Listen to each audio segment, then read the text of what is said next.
வாசித்தல் 4ஆம் வகுப்பு மாணவன் சுபிக்சன்.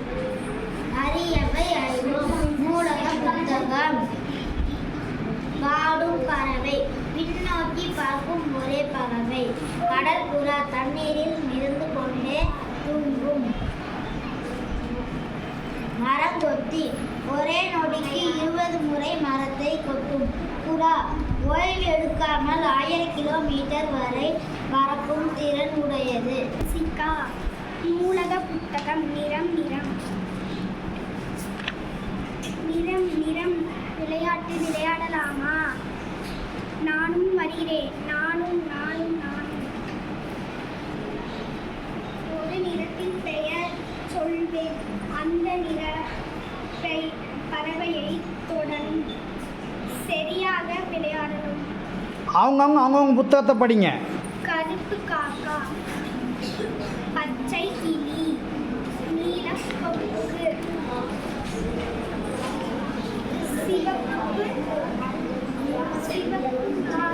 நாரை. வெள்ளை கொக்கு.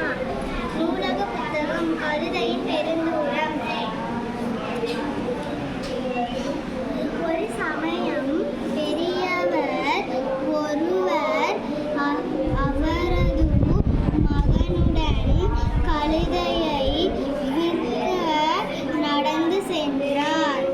அவர்கள் சந்தை வழியாக சென்றார்கள். யாரோ ஒருவர் பார், கழுதையை கூட இருக்க இவர்கள் நடந்து சென்றார்கள் என்று வியந்தார். ஏன் ஒருவர் கழுதையின் மேல் ஏறி செல்லலாமே என்றார் மற்றொருவர். புத்தகம். மந்திரை பானை. ஒரு சமயம் ஒரு ஊரில் கணவனும் மனைவியும் விதைக்க வயலை தோண்டினார். திடீர் மண்வெட்டி மண்ணில் மரம் அது ஒரு வெள்ளி பானை. அதை மனிஷா. நூலக புத்தகம்.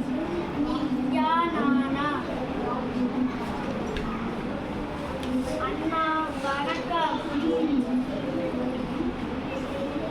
பதில் வணக்கம் சொல்ல மாட்டீங்களா?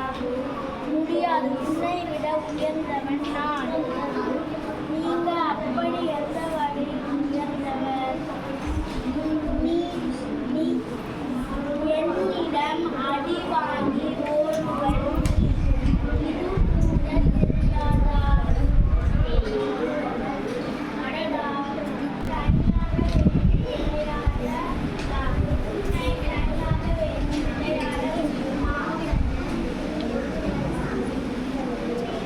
உட்காருமா.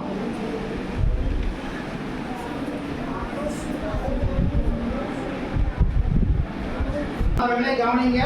வாசிக்கும் போது முதல்ல ஒவ்வொரு வார்த்தையையும் எழுத்து ரொம்ப முக்கியம். நம்ம வாசிக்கிறதுக்காகத்தான் எழுத்து பயிற்சிக்காக செய்தித்தாள் வாசிப்பு பயிற்சின்னு பிளக்ஸ் அடிச்சு வச்சிருக்கிறோம். அதை படித்தவங்க வாக்கியத்தை படிக்கல. வாக்கியத்தை படித்தா தான் உனக்கு ஒரு பேராகிராஃபை படிக்க முடியும் கடற்கடன்னு.